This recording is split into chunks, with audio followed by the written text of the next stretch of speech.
Trip to Boracay ng ating mga kalingap sa Marso, kasado na ba?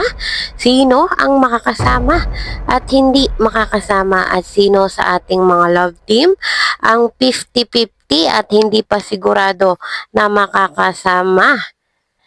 Yan po mga kalingap ang pag-uusapan natin ngayong araw, pero bago po ang lahat, mega love shout out sa ating mga listeners, viewers, and subscribers sa anumang sulok ng mundo. Kamusta po kayo mga kalingap? At kung bago ka pa lang sa aking munting YouTube channel, huwag ka nang mahiyang mag-subscribe, like, share, and comment. Huwag mo na rin kalimutang i-click ang notification bell nang sa ganon ay updated ka sa aking mga paparating na video.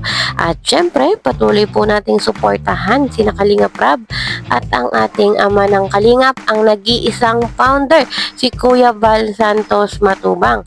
Kung maaari po ay no skip ads, nang sa ganon ay mas marami pa tayong malingap na nangangailangan at konting paunawa po.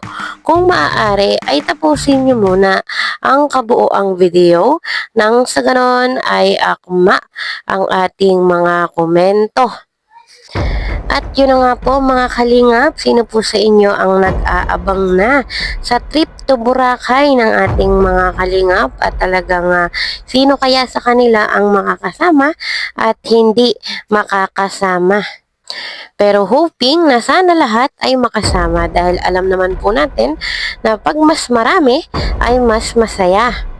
At alam naman po nating lahat na ang ating mga kalingap ay kahit papaano ay nakakapag-travel at kahit nga po sila ay busy sa kanilang mga pag-charity ay nagagawa pa rin naman nilang makapag-unwind.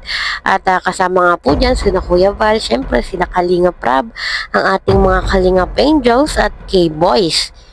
Yun po bang kahit papaano once a year ay makapag-travel at makapag-unwind ka, makapag-relax yung ating mga kaisipan, yung ating mga mental health. At alam naman natin ang dagat ay vitamins na sa ating katawan. Kayo din po mga kalinga, huwag niyo pababayaan ang inyong mga sarili. Mapa-mental and physical health, yan po ay napaka-importante. Kahit po gaano kayo ka-busy, bigyan niyo po ng oras ang inyong mga sarili, mag-relax at mag-unwind paminsan-minsan. At yun na nga po mga kalingap, alam naman po nating lahat na ang isa sa pinakamaganda at talagang dinadayong tourist spot ay ang Boracay. At isa yung lugar na yan ang nilulook forward ng ating mga kababayan, hindi lang ang ating mga kababayan, kahit ang mga turista ay inaasam na makapunta yan dahil talagang napakaganda po diyan. Alam naman po natin na talagang maputi at pinong-pino ang buhangin dyan, talagang nakaka-relax. At isa nga po sa pinag-uusapan at inaabangan ng lahat ay ang trip to Boracay ng ating mga kalingap. May mga kaunti tayong balitang nasasagap at meron nga pong hindi pa siguradong makakasama, merong sigurado na, merong nag-iisip pa. So si Viancy at si Kalingap Edu ay wala pa naman pong sinasabi dahil nga po kung Marso ang kanilang planong pagpunta ng Boracay ay medyo alanganin dahil nga po si Viancy ay graduating. Dahil ang inuuna nga po ngayon ni Kalingap Rab ay yung paglipat ni Viancy ngayon nga pong January yan. Wala man pong sinasabi pa kung kailan ng ribbon cutting o ang paglipat ni Viancy, pero yan po ay malapit na at konting-konti na nga lang po yung mga dapat ayusin doon sa bahay ni Viancy ay anumang oras o araw ay pwede na silang lumipat. Pero si Kalingap Edu ay mukhang sigurado. Sa katunayan nga po ay nag-gym na, nagpapalaki na ng katawan si Papa Eds para nga po sa Boracay nila. At alam naman natin na si Papa Eds ay hindi pa nakakarating nga po ng Boracay. Ang Jomcarl ay wala pa naman pong sinasabi pero sigurado po ako na makakasama talaga ang Jomcarl. Hindi po yan magpapaiwan. Talagang always present. Maliban na nga lang po kung may emergency at merong dapat unahin siguro ay hindi sila makakasama at makakapunta. At ang Danjoy naman po ay alam naman natin nakakagaling lang nila sa operasyon at pareho silang may tahi. Ito nga pong si Kalingap Dan at itong si Joy.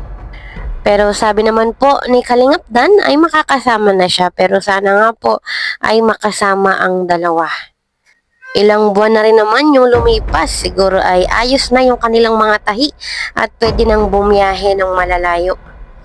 Siyempre po, sina Kalingap Prab, si Ma'am Jack, si Ate Edna at si Kuya Val, si Pau ay talagang kasama po yan. At ang ating mga Kalingap Angels, ang K-Boys at iba pa nating mga Kalingap, yan ay makakasama.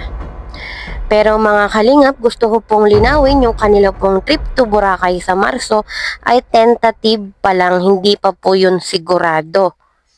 Na pag-uusapan pa lang po, ibig sabihin pwede pa siyang ma-adjust, pwedeng April or May. Kaya abang-abang na lang po tayo sa mga announcement ng ating mga Kalingap. Yan po ay agad naman nilang sasabihin kung tuloy sila sa Marso. Pero hoping na sana nga po lahat ay makasama para mas masaya. So yun po mga Kalingap, hanggang dito na lang muna. See you in my next video. Bye!